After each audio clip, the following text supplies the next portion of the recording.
अस्सलाम वालेकुम, मेरा नाम है फ़रीहा खान और आप देख रहे हैं इंग्लिश विद रोशनी, आपका अपना यूट्यूब चैनल जहां हम सब मिलकर डॉन एडिटोरियल के ज़रिए इंग्लिश को वर्ड बाय वर्ड सीखते हैं। आज का जो एडिटोरियल है उसका टाइटल है बलोच अप्रोच। तो इसमें क्या बात हो रही है? इसमें वो बात कर रहा है कि बलोचिस्तान में ना 11 साल से भी ज़्यादा अरसे से लापता अफराद के ख़ानदान जो है ना वो कोयटा प्रेस क्लब के बाहर लगे कैंप में जमा होते हैं, सिर्फ इस कोशिश में कि वो अपने प्यारों का पता लगा सकें। इनमें डॉक्टर दीन मोहम्मद भी शामिल हैं, जिनको अलैदगी पसंदी की हमायत के शुबे में गायब कर दिया गया। काफ़ी अरसे से लोगों को गायब किया जा रहा है, फिर उनकी लाशें मिलती हैं और इस चीज़ के बावजूद हमारी हुकूमत एक ऐसा सिस्टम नहीं ला सकी जो इंसाफ दिलाती और उन लोगों से डील करती जो कि मुसलसल ख़तरे का बाइस बनाए हुए हैं आम शहरियों के लिए। तो एट दी एंड इस एडिटोरियल में वो सोल्यूशन भी प्रोवाइड करता है कि आप किस तरीके से इस कॉम्प्लेक्स इक्वेशन से, कॉम्प्लेक्स सिचुएशन से निपट सकते हैं। अच्छा, वो लोग जो चैनल पे न्यू हैं उन्हें बता दूं कि ये ब्लू कलर में हाईलाइटेड वर्ड्स हमारे सब्जेक्ट हैं, रेड कलर में हाईलाइटेड वर्ड्स हमारी वर्ब हैं और येलो कलर में जो हाईलाइटेड वर्ड्स नज़र आ रहे हैं ये सब के सब इंपॉर्टेंट वर्ड हैं जिनको मैंने हाईलाइट किया हुआ है। तो चैनल पर न्यू हो तो प्लीज़ वीडियो को लाइक ज़रूर कीजिएगा और चैनल को सब्सक्राइब करना मत भूलिएगा। तो चलिए इसे स्टार्ट करते हैं। इट इज़ इम्पॉसिबल, ये कह रहे हैं ये इम्पॉसिबल है या नामुमकिन है क्या, टू अवॉइड करना। अवॉइड वर्ड, किस चीज़ को अवॉइड करने की बात हो रही है? तो वो आपको आंसर मिल जाएगा द टॉपिक को। अच्छा, किस चीज़ का टॉपिक है? ऑफ लगा के बता रहा है द मिसिंग पीपल, उन लोगों का जो कि मिसिंग हैं, जो कि लापता हैं। अच्छा, कहाँ के लोग हैं ये? ऑफ लगा के बता रहा है बलोचिस्तान के, फॉर टू लॉन्ग, काफ़ी लंबे अरसे से। तो अब इसको जोड़ते हैं। वो कह रहा है काफ़ी अरसे से जो बलोचिस्तान के लापता लोग हैं उनका ये जो टॉपिक है ना, ये नामुमकिन है कि इसे अवॉइड किया जाए। सिंपल सेंटेंस है, सब्जेक्ट है, ये उसकी वर्ब है। एन एस्टिमेटेड कह रहा है लगभग 5000 पीपल, लगभग वो कह रहा है कि 5000 पीपल आर हैं, कहाँ है? बलोचिस्तान लिस्ट, वो बलोचिस्तान की लिस्ट पर हैं। अच्छा, लिस्ट किस चीज़ की है? ऑफ द डिसअपियर्ड, उन लोगों की जो कि डिसअपियर्ड हैं, जो कि लापता हैं। तो वो ये बात कर रहा है कि लगभग 5000 के करीब जो लोग हैं ना वो बलोचिस्तान की लिस्ट में हैं और ये लिस्ट उन लोगों की है जो कि लापता हो चुके हैं। डिसअपियर्ड का मतलब है बी लॉस्ट, गुम जाना, और go missing, become impossible to find, मतलब लापता हो जाना, किसी को ना पता चले कि आप कहाँ हो। एवरी नाउ एंड देन कहता आए दिन there is a new story, एक नई कहानी है अबाउट अ पर्सन, एक पर्सन के मुतल्लिक। अच्छा, कौन सा person? Who has gone missing, जो कि लापता हो चुका है। और यहाँ अ फॉलो अप, एक फॉलो अप होता है किसका? ऑफ एन ओल्डर वन, पहले का। अच्छा, किस बारे में? अबाउट समवन, उसके बारे में, हु हैड डिसअपियर्ड, जो कि डिसअपियर हो चुका है, जो कि लापता हो चुका है लॉन्ग टाइम अगो, काफ़ी लंबे अरसे पहले। तो अब इसको जोड़ते हैं। वो कह रहा है आए दिन एक नई कहानी होती है, एक पर्सन के बारे में जो कि लापता हो जाता है। यहाँ क्या होता है? एक फॉलो अप होता है उस पर्सन के बारे में जो कि काफ़ी लंबे अरसे से डिसअपियर हो चुका है। तो इस तरह से ना कोई इंसिडेंट ना सामने आता जाता है उनकी गुमशुदगी का। अच्छा, गो मिसिंग का मतलब क्या होता है? टू बिकम लॉस्ट और डिसअपियर, लॉस्ट हो जाना, डिसअपियर हो जाना। डिसअपियर वर्ड यहाँ पे यूज़ किया गया था, अब यहाँ पे गो मिसिंग इस्तेमाल किया गया। This is how it has been, कहता इस तरह से रहा है। फॉर मैनी ईयर्स, कई सालों से। देयर, कैसे रहा है? अब ये सेमी कॉलन के बाद ना तफसील बताएगा। There has been no reprieve, कहता कोई राहत नहीं रही। फॉर दोस्त, उन लोगों के लिए, हु हैव बीन, जो कि रहे हैं इन पेरिनियल प्रोटेस्ट मोड, जो कि लगातार एक प्रोटेस्ट मोड में रहे हैं, मतलब वो प्रोटेस्ट करते आ रहे हैं। एवर सिंस, कब से? दे स्टेज, जब से उन्होंने स्टेज किया है देयर इनॉग्रेशन डिमॉन्स्ट्रेशन, जब से उन्होंने मुजाहिरा किया है, अपना पहला मुजाहिरा किया है अगेंस्ट किन के खिलाफ? फोर्स डिसअपेरेंसेस, उन डिसअपेरेंसेस के खिलाफ जो कि फोर्स थी outside the Quetta press club, Quetta press club के बाहर 11 ईयर्स अगो, 11 साल पहले। कह रहा है ऐसा कई सालों से रहा है। कहता है कि कोई सुकून नहीं है उन लोगों के लिए जो कि कंटिन्यूसली प्रोटेस्ट मूड में है। कब से? कहता जब से उन्होंने फर्स्ट अपना एहतजाज किया था किसके खिलाफ? फोर्स डिसअपेरेंसेस के खिलाफ, कोयटा प्रेस क्लब के बाहर 11 साल पहले। तो ये तब से ये सारी चीज़ें, ये जो कहानी है तब से चल रही है और तब से ये लोग क्या हैं, प्रोटेस्ट मोड में हैं। अच्छा, रिप्रीव का मतलब होता है escape from a bad situation और एक्सपीरियंस, मतलब वो जो कंटिन्यूसली एक बैड सिचुएशन को एक्सपीरियंस कर रहे हैं उससे कोई ब्रेक नहीं आया, कोई उनको राहत नहीं आई। पेरिनियल का मतलब होता है कंटिन्यूइंग, अनएंडिंग। एक ऐसा प्रोटेस्ट मोड है वो अब तक कंटिन्यूइंग है, खत्म होने का नाम ही नहीं ले रहा। अच्छा, स्टेट डेमोन्स्ट्रेशन, इसका मतलब क्या होता है? इसका मतलब होता है to organise a public event. मतलब क्या करना, मतलब एहतजाज करना। ठीक है, आप इसके बाद स्ट्राइक भी लगा सकते हो, सिट इन भी लगा सकते हो, पर यहाँ पे क्या इस्तेमाल हुआ, यहाँ पे डेमोन्स्ट्रेशन का इस्तेमाल हुआ है। इनॉग्रल का मतलब होता है first, initial, introductory. The daily protest sit in कहता है ये जो डेली का एहतजाजी धरना है ना, बिगिन वो शुरू हुआ देयर, वहाँ ऑन जून 28, 2019। आफ्टर, किसके बाद, डॉक्टर दीन मोहम्मद वेंट मिसिंग, जब डॉक्टर दीन मोहम्मद जो थे वो लापता हो गए। नोट्स ड्यूटर्स इन अ फीचर, तो वो जो न्यूज़ एजेंसी है ना, उन्होंने एक आर्टिकल भी पब्लिश किया था इससे मुतल्लिक। तो अब इसको जोड़ते हैं, वो कह रहा है ये जो रोज़ाना का ये जो एहतजाजी धरना है ना, ये असल में शुरू हुआ था 28 जून 2009 को। किसके बाद, जब डॉक्टर दीन मोहम्मद जो थे वो लापता हुए थे। तो ये जो डेली ये जो इनकी जो सिचुएशन है ना, ये सारा का सारा ये जो चल रहा है, इसको पब्लिश किया था एक आर्टिकल्स की सूरत में रॉयटर्स ने। रॉयटर्स क्या है, ये एजेंसी है, न्यूज़ ऑर्गेनाइजेशन कंपनी है, इन्होंने पब्लिश किया था एक आर्टिकल। अच्छा, सिट इन क्या होता है? सिट इन का मतलब होता है धरना। अच्छा, फीचर का मतलब क्या, आर्टिकल।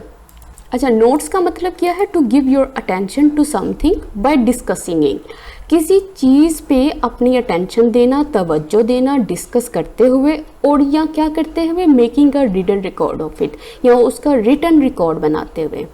तो इन्होंने क्या किया था, इन्होंने पब्लिश किया था एक आर्टिकल इनके ऊपर। मोस्ट टेलिंगली, बहुत कन्विंसिंग वे से, किस तरह से, द न्यूज़ एजेंसी, ये जो न्यूज़ एजेंसी है, ऑल्सो डिस्क्राइब, वो बयान करती है, हाउ, किस तरह से, द रिसेंट अटैक, जो हालिया अटैक था ना, the Pakistan stock exchange in Karachi came, आया, अ डे आफ्टर, एक दिन के बाद। अच्छा, किसके बाद, hundreds of relatives of missing Baloch gathered, जब हंड्रेड्स ऑफ रिलेटिव्स थे ना, जो इतनी बड़ी तादाद में जो रिश्तेदार थे मिसिंग बलोच के, वो इकट्ठे हुए थे इन कोयटा में, टू मार्क मनाने के लिए द 4000 डे को। अच्छा, किसका था, ऑफ देयर प्रोटेस्ट, उनके प्रोटेस्ट का, उनके एहतजाज का, सिंस कब से, द डिसअपेरेंस ऑफ डॉक्टर दीन मोहम्मद, जब से डिसअपेरेंस हुई थी डॉक्टर दीन मोहम्मद की। तो वो कह रहे काफ़ी कन्विंसिंगली जो न्यूज़ एजेंसी थी ना, उसने डिस्क्राइब किया, उसने बयान किया है कि किस तरह से ये जो हालिया अटैक था ना पाकिस्तान स्टॉक एक्सचेंज पर कराची में आया, एक दिन के बाद, जब बहुत ज़्यादा तादाद में जो रिलेटिव्स थे मिसिंग बलोच के, वो इकट्ठे हुए कोयटा में मनाने के लिए 4000 डे अपने प्रोटेस्ट का। कब से, जब से डिसअपेरेंस हुई थी, गुमशुदगी हुई थी डॉक्टर दीन मोहम्मद की। तो वो इस तरह से इन दो चीज़ों को ना आपस में लिंक कर रहा है। अच्छा, मोस्ट टेलिंगली का मतलब क्या होता है? टेलिंगली का मतलब होता है इन अ टेलिंग मैनर, कन्विंसिंगली, मतलब जोर देते हुए उससे बात करना। अच्छा, ये सब्जेक्ट है, ये उसकी वर्ब है, ये सब्जेक्ट है, ये वर्ब है, फिर सब्जेक्ट, फिर वर्ब है। The mention of the militants, कह रहा है जो मेंशन करना है मिलिटेंट्स को एंड प्रोटेस्टर्स को इन द सेम ब्रेथ, एक ही स्टेटमेंट में, वुड इंडिकेट, वो इंडिकेट करता है, हाउ इजी, कितना आसान है, इट इज़, ये, टू कॉन्फ्लेट द टू, कि इन दोनों को कॉन्फ्लेट कर लेना, इन दोनों को कंबाइन कर लेना। तो वो ये बात कह रहा है कि आप ये जो मेंशन कर रहे हो ना कि ये जो एक्सट्रीमिस्ट ग्रुप है, जो मिलिटेंट्स हैं, और साथ ही साथ ये जो प्रोटेस्टर्स हैं जो कि बड़े पुरस्कून वे से क्या कर रहे हैं, एहतजाज कर रहे हैं, तो इन दोनों को मेंशन करना ना, ये इंडिकेट करता है कि कितना आसान है, कितना इजीली आप लोग दोनों को एक ही जगह पर कंबाइन कर रहे हो, दोनों को एक ही चीज़ पे लाकर डिस्कस कर रहे हो। अच्छा, अब ये देखो, इन द सेम ब्रेथ का मतलब क्या है? इन द सेम और नेक्स्ट ब्रेथ का मतलब होता है इन द सेम स्टेटमेंट, दोनों को एक जगह पे लाके डिस्कस करना। मिलिटेंट क्या होता है? वो ग्रुप होता है, वो ऑर्गेनाइजेशन होती है, वो लोगों का ग्रुप होता है जो अपनी ख्वाहिशात को पूरा करने के लिए किस चीज़ के ऊपर उतर जाते हैं? स्ट्रॉन्ग और वायलेंट एक्शन के ऊपर उतर जाते हैं, ताकि वो हासिल कर सकें उस पॉलिटिकल चेंज को, सोशल चेंज को जो वो चाहते हैं। अच्छा, कन्फ्लेट का मतलब होता है टू कंबाइन टू और मोर सेपरेट थिंग्स, कंबाइन कर देना दो या दो से ज़्यादा सेपरेट थिंग्स को। वाइल जबकि वो कह रहे इट इज़ ट्रू, ये बिल्कुल ठीक है। क्या? दैट ये कि there is a history of state operation, कि वहाँ पे तारीख है किसकी? स्टेट ऑपरेशन की, इकोनॉमिक डेप्रीवेशन की एंड और प्रोविंशियल पार्टीजनशिप की, बिहाइंड किसके पीछे? The long running Baloch insurgency के, उस बगावत के जो कि बहुत लंबी चलती हुई है और किसके ज़रिए चलाई गई है? लेड बाई हुई है ऑर्गेनाइजेशंस के ज़रिए। कौन सी ऑर्गेनाइजेशंस हैं? एडमेंट, जो कि तुली हुई हैं टू कैरी आउट, एग्जीक्यूट करने के लिए टेररिस्ट अटैक को, ऑफन अक्सर इन द नेम ऑफ किसके नाम पर? डिसअपियर्ड के नाम पर। इट इज़ द लेटर, वो कह रहा है ये रिसेंट जो डिस्कशन मैंने की है ना, इट इज़ द लेटर मतलब जो रिसेंट जो मैंने बात की है, दैट मस्ट बी ट्रीटेड, उसको ट्रीट करना चाहिए as a human rights issue. उसको किस तौर पे ट्रीट करना चाहिए? ह्यूमन राइट्स इशू के तौर पर। अच्छा, वो कह रहा है बिल्कुल ठीक है, एक तरीक रही है स्टेट ऑपरेशन की, मतलब रियासती जबर की, मौशी बदहाली की और सूबाई डिस्क्रिमिनेशन की, ये सब के सब ना एक पास्ट रहा है, इन सब से लेकर ना एक हिस्ट्री मौजूद रही है। अच्छा, किसके पीछे? कहता वो जो बहुत लंबे अरसे से चल रही बलोच बगावत है, जिसको चलाने वाली कौन है? वो ऑर्गेनाइजेशन है जो कि तुली हुई है एग्जीक्यूट करने के लिए टेररिस्ट अटैक को, अक्सर किसके नाम पे? उन लोगों के नाम पर जो कि गुमशुदा हो चुके हैं। अच्छा, वो ये बात कर रहा है, कहता है ये बिल्कुल ठीक है, वहाँ पे हिस्ट्री मौजूद है, मतलब किस चीज़ की? मतलब वहाँ पे रियासती जबर भी हुआ है, वहाँ पे माशी बदहाली है और प्रोविंशियल डिस्क्रिमिनेशन भी मौजूद रही है। किसके पीछे? ये जो लंबी चलती हुई बलोच बगावत है, जिसको चलाने वाली वो ऑर्गेनाइजेशंस हैं जो कि तुली हुई हैं टेररिस्ट अटैक के ऊपर, अक्सर किसके नाम के ऊपर? उन लोगों के नाम के ऊपर जो कि गुमशुदा हो चुके हैं। कहता है ये जो एंड वाली चीज़ है ना, ये जो प्रोविंस को लेकर ये जो डिस्क्रिमिनेशन है जो ये नज़र आ रही है, कहता है इसको ट्रीट करना चाहिए ह्यूमन राइट्स इशू के तौर पर। अच्छा, ये सब्जेक्ट है, ये उसकी वर्ब है, सब्जेक्ट हो गया, वर्ब हो गया। इंसर्जेंसी का मतलब होता है बगावत, ठीक है। एडमेंट, इसका मतलब होता है तुले हुए होना, मतलब unwilling to be persuaded to change an opinion और डिसीजन, मतलब कि आप राज़ी ना होना कि आपको ना तो मनाया जा सके, ना ही आपका ओपिनियन, आपका डिसीजन चेंज किया जा सके, ठीक है। ये वो लोग हैं, ये वो ऑर्गेनाइजेशन है। कैरी आउट का मतलब होता है एग्जीक्यूट करना, किसके नाम पर किया जा रहा है? इनके नाम पर किया जा रहा है। फॉर टू लॉन्ग, कहता काफ़ी अरसे से, है पीपल बीइंग पिक्ड, जो लोग हैं उनको पिक किया गया, उनको उठाया गया, never to be heard of again, कि वो दोबारा कभी भी नहीं उनके बारे में सुना गया। और देयर, यहाँ क्या हुआ? म्यूटिलेटेड बॉडीज़, उनकी जो बॉडीज़ हैं, उनकी जो ख़राब बॉडीज़ हैं, फाउंड हो मिली हैं मंथ्स लेटर, कई महीनों बाद। कहते हैं काफ़ी अरसे से ये सिलसिला चल रहा है कि लोगों को उठाया जाता है, फिर उसके बाद उनकी कोई खबर नहीं आती। यहाँ क्या आता है? उनकी ऐसी बॉडीज़ मिलती हैं ऐसी कई महीनों के बाद जो कि बिल्कुल म्यूटिलेटेड होती हैं, मतलब उनके अज़ा कटे हुए होते हैं। मैनी, कहता बहुत सारे, including the families of the victims, कह रहा है जिसमें शामिल है फैमिलीज विक्टम्स की, हैव एक्यूज्ड, उन्होंने इल्ज़ाम दिया किसको? स्टेट को, which has yet to institute a fair system, कहता जो कि अभी भी क्या नहीं कर सकी? इंस्टीट्यूट नहीं कर सकी फेयर सिस्टम को, जस्टिस के एंड अकाउंटेबिलिटी को फॉर दोज, उन लोगों की इट डीम्स डेंजरस, जो कि दिखाई देते हैं डेंजरस। तो वो ये बात कह रहा है बहुत सारे, जिसमें विक्टिम्स की फैमिलीज भी शामिल हैं, उन्होंने एक्यूज़ किया है स्टेट को, जो अभी तक एक ऐसे निज़ाम को नहीं ला सकी, एक ऐसे सिस्टम को नहीं ला सकी जो कि बिल्कुल फेयर सिस्टम है, इंसाफ का, और अकाउंटेबिलिटी नहीं कर सकी, उनसे पूछगिछ नहीं कर सकी उन लोगों से जो कि कंसीडर होते हैं डेंजरस। अच्छा, इंस्टीट्यूट, यहाँ पे जो इंस्टीट्यूट है ना, ये वर्ब है, ठीक है। इंस्टीट्यूट का मतलब है स्टार्ट करना समथिंग, किसी चीज़ को, किसी चीज़ की शुरुआत करना, जैसे यहाँ पे फेयर सिस्टम की बात कर रहा है, लेकिन ये क्या होगा सारा का सारा? ये ऑफिशियल प्रोसेस होगा। अच्छा, डीम्स का मतलब क्या होता है? रिगार्ड, किसी को तसव्वुर करना, कंसीडर करना इन अ स्पेसिफाइड वे, एक खास वे से, जैसे कि वो उनको कैसे तसव्वुर किया जाता है कि ये ख़तरनाक लोग हैं। देयर आर फियर्स, कहता है ऐसे खदशात हैं, किस चीज़ के? दैट, ये कि जो लेटेस्ट अब सर्च है ना, इंक्रीज किस में? एक्शंस में, ठीक है। एक्शन कौन से हैं? वो कह रहा है जो हाई प्रोफाइल मिलिटेंट एक्शन है सर्टेन ग्रुप्स के ज़रिए, और ये वो ग्रुप्स हैं जो कि क्लेमिंग, दावा कर रहे हैं रिप्रेजेंट करने का, कि वो रिप्रेजेंट कर रहे हैं किसको? द डिप्राइव्ड सेक्शन, उस सेक्शन को जो कि महरूम है, और ये सेक्शन किसका है? ऑफ लगा के बता रहा है बलोच पॉपुलेशन का।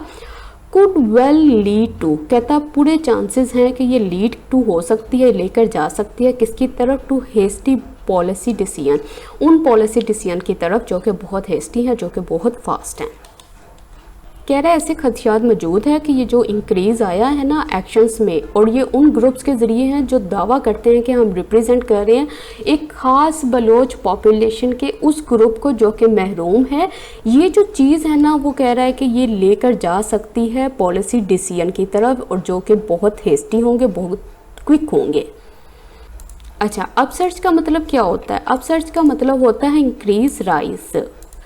अच्छा, हाई प्रोफाइल का मतलब होता है अगर कोई चीज़ हाई प्रोफाइल होती है तो इसका मतलब अट्रैक्टिंग मच अटेंशन और पब्लिसिटी, कि सारी अटेंशन उसकी तरफ होती है, सारी पब्लिसिटी उसकी तरफ होती है। मिलिटेंट, देखो मिलिटेंट को वैसे अगर देखा जाए ना एडजेक्टिव, उसका मतलब है अग्रेसिव, वायलेंट, बेलिचिरेंट। ये वो वाले एक्शंस की बात कर रहा है जो बहुत अग्रेसिव हैं, बहुत वायलेंट है। और ये किन के ज़रिए हैं? बाय लगा के बताया है, ग्रुप्स के ज़रिए। और कौन से ग्रुप्स हैं ये भी उसने आगे प्रेजेंट पार्टिसिपल लगा के बता दिया है कि ये वो ग्रुप्स हैं जो कि क्लेम करते हैं, दावा करते हैं। अच्छा, हेस्टी का मतलब होता है quick, hurried, fast, Swift. And Indeed, कहता है बेशक, देर आर सेवरल इंस्टेंसेस, कहता है बहुत सारे वाक़यात हैं किसके, ऑफ टाइप कास्टिंग, मतलब क्लासिफिकेशन के, किसके ऊपर, ऑन द बेसिस ऑफ, किसकी बुनियाद पे, ऑफ कास्ट, कास्ट की बुनियाद के ऊपर, ज़ात की बुनियाद के ऊपर, क्रीड की बुनियाद के ऊपर, मतलब बिलीफ्स की बुनियाद के ऊपर, एथनिसिटी मतलब जो उनकी नस्ल है, एट्सेट्रा, मतलब इन सब चीज़ों की बुनियाद के ऊपर। कहता है बेशक बहुत सारी एग्जाम्पल्स मौजूद हैं किस चीज़ की, क्लासिफिकेशन की, जो कि किस बुनियाद के ऊपर की जाती है, वो की जाती है ज़ात के ऊपर, बिलीफ के ऊपर और नस्ल की बुनियाद के ऊपर, और भी एटसेट्रा उसने लगाया कि मतलब और भी इस तरह के फैक्टर्स हैं जिनकी बुनियाद पर ये की जाती है। टाइप कास्टिंग का मतलब क्या होता है? मतलब सिस्टमाइज कर रहे हैं, किन बुनियाद के ऊपर कर रहे हैं, वो ये चीज़ें हैं। यहाँ पे भी इन्वर्जन बनी हुई है, सब्जेक्ट जो है वो बाद में है, वर्ब पहले आई हुई है। The answer lies in the opposite direction, कह रहा है जो आंसर है ना, जो जवाब है वो पाया जाता है ऑपोजिट डायरेक्शन में, मतलब मुख्तलिफ डायरेक्शन में उसका जवाब जो है वो मौजूद है। एलिमेंट्स इन द इक्वेशन, कहता है ये जो एलिमेंट्स हैं ना, जो अनासिर हैं इन द इक्वेशन, इस कम्प्लेक्स प्रॉब्लम में, मस्ट बी सेपरेटेड, उनको क्या करना चाहिए, सेपरेट कर देना चाहिए। अच्छा, किससे? देयर आर दोज, कहता है वहाँ पे दोज हैं, हु हैव प्रोटेस्टेड, जो कि प्रोटेस्ट कर चुके हैं पीसफुली, बड़े पुरअमन तरीके से, फॉर ईयर, कई सालों से। And then there are the angry young man, फिर वहाँ पे क्या आते हैं, बहुत ही गुस्से वाला ग्रुप आता है, डिटर्मिन, जो कि डिटर्मिंड होते हैं, जो कि तुले होते हैं, टू टारगेट करने के लिए स्टेट इंस्टीट्यूशंस को एंड इंटरेस्ट, और उनके इंटरेस्ट को। अच्छा, अब वो देखो उसने एलिमेंट्स की बात की है, उसने कहा ये जो इक्वेशन मतलब कॉम्प्लेक्स सिचुएशन जो चल रही है ना, इसके अंदर जो अनासिर हैं, कहता है उनको सेपरेट कर देना चाहिए। अब ये हाइफन लगा के उसने तफसील बताई है कौन से एलिमेंट्स हैं। कहता है यहाँ वहाँ पे ना वो लोग हैं जो कि प्रोटेस्ट करते हैं बड़े पुरअमन तरीके से कई सालों से, और फिर दूसरे वो लोग आते हैं, वो एंग्री, वो गुस्से वाला, जोश वाला ग्रुप आता है जो कि पुरअज़म होते हैं टारगेट करने के लिए स्टेट इंस्टीट्यूशन को और उसकी भलाई को। तो ये सब्जेक्ट है, ये वर्ब है, सब्जेक्ट है, ये उसकी वर्ब है, सब्जेक्ट है, वर्ब है, फिर सब्जेक्ट, फिर verb. This should be followed, वो कह रहा है इसको फॉलो करना चाहिए। ठीक है, ये जो उसने अभी बात की है ना कि इनको सेपरेट कर देना चाहिए, इनको टू ग्रुप्स में कर देना चाहिए, तो फिर उसके बाद वो कह रहा है दिस शुड बी फॉलोड, इनको फॉलो करना चाहिए बाय इम्प्लीमेंटिंग, इम्प्लीमेंट करते हुए अ फेयर ट्रांसपेरेंट फार्मूला को। अच्छा, किस चीज़ के लिए? टू एंगेज फर्स्ट, कि सबसे पहले आप एंगेज हो, फर्स्ट किसके साथ? पहले विद दोज, उन लोगों के साथ, हु आर रेडी, जो कि तैयार हैं, टू टॉक, बात करने के लिए। एंड देन गो ऑन, फिर आगे जाओ, टूवर्ड्स, उन लोगों की तरह, द एंग्रीस्ट सेक्शन, जो कि बहुत गुस्से वाला सेक्शन है। कहते हैं इन एलिमेंट्स को सेपरेट करने के बाद आप इम्प्लीमेंट करो एक फेयर ट्रांसपेरेंट जो फार्मूला है, जो हल है, वो क्या है? एंगेज हो पहले उन लोगों के साथ जो कि बात करना चाहते हैं, और फिर उन लोगों की तरफ जाओ जो कि बहुत ही एंग्री सेक्शन है, मतलब जो कि बहुत ही गुस्से वाला सेक्शन है, जिनके ऊपर उसने जिक्र किया है। तो आज का एडिटोरियल हो गया है कंप्लीट। तो मुझे कमेंट सेक्शन में ज़रूर बताइएगा आपको वीडियो कैसी लगी। इसके साथ ही मुझे इजाज़त दें। अल्लाह हाफिज़।